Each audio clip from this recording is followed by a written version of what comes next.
His house is the last in the village. Towards the forest, the houses become more and more scattered, reaching out to the wild of the wood, as if they yearn to separate themselves from the swarm that clusters about the church and the inn. And this house has taken so long a stride from the others that it is held to the village by no more than the slender thread of a long footpath. Yet the house is set with its face towards us, and has an air of resolutely holding on to the safety of our common life, as if dismayed at its boldness in swimming so far it had turned and desperately grasped the lifeline of that footpath. He lived alone, a strange man, surly and reticent. Some said that he had a sinister look, and on those rare occasions when he joined us at the inn after sunset, he sat aside and spoke little. I was surprised when, as we came out of the inn one night, he took my arm and asked me if I would go home with him. The moon was at the full, and the black shadows of the dispersing crowd that lunged down the street seemed to gesticulate an alarm of weird dismay. The village was momentarily mad with the clatter of footsteps and the noise of laughter, and somewhere down towards the forest a dog was baying.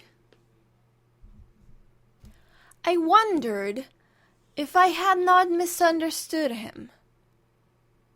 As he watched my hesitation, his face pleaded with me.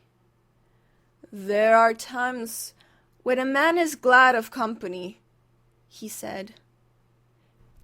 We spoke little as we passed through the village towards the silences of his lonely house.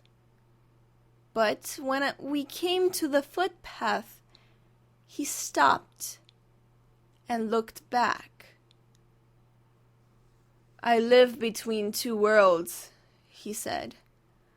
"The wild and—" He paused before he rejected the obvious antithesis and concluded, "the restrained." "Are we so restrained?" I asked, staring at the huddle of black and silver houses clinging to their refuge on the hill.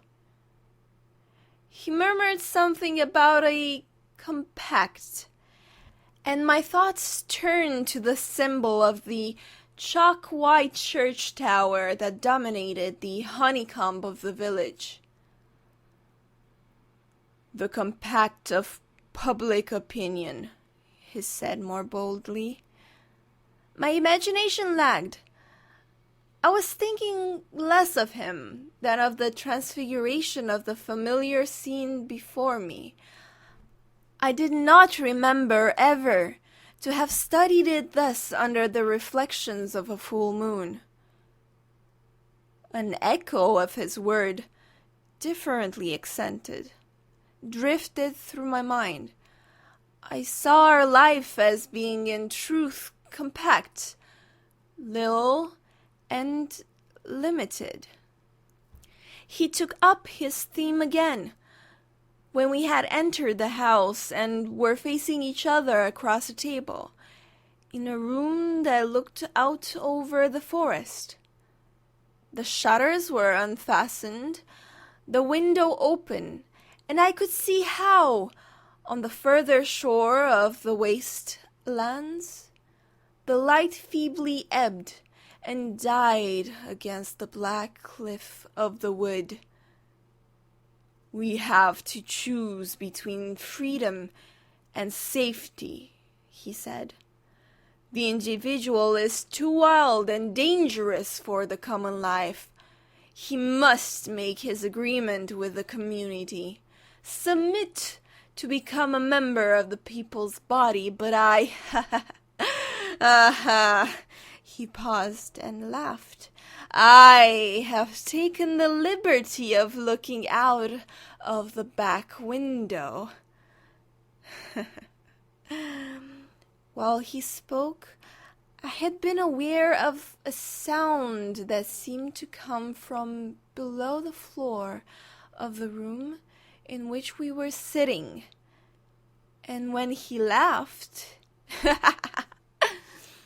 I fancied that I heard the response of a snuffling cry.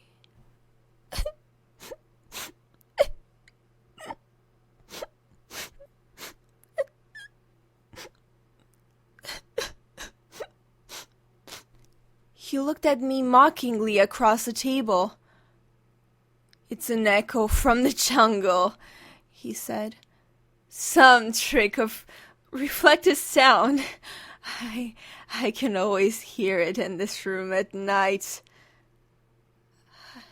I shivered and stood up. "I prefer the safety of our common life," I told him. "It may be that I have a limited mind and am afraid, but I find my happiness in the joys of security and shelter. The wild terrifies me." "A limited mind," he commented. "Probably it is rather that you lack of fire and the blood." I was glad to leave him, and he, on his part, made no effort to detain me. It was not long after this visit of mine that the people first began to whisper about him in the village. At the beginning they brought no charge against him, talking only of his strangeness and of his separation from our common interests. But presently I heard a story of some fierce wild animal that he caged and tortured in the prison of his house. One said that he had heard it screaming in the night, and another that he had heard it beating against the door, and some argued that it was a threat to our safety, since the beast might escape and make its way into the village, and some that such brutality, even though it were to a wild animal, could not be tolerated. But I wondered inwardly whether the affair were any business of ours, so long as he kept the beast to himself. I was a member of the council that year, and so took part in the voting when presently the case was laid before us. But no vote of mine would have helped him if I had dared to overcome my reluctance and speak in his favor, for whatever reservations may have been secretly withheld by the members of the council, they were unanimous in condemning him.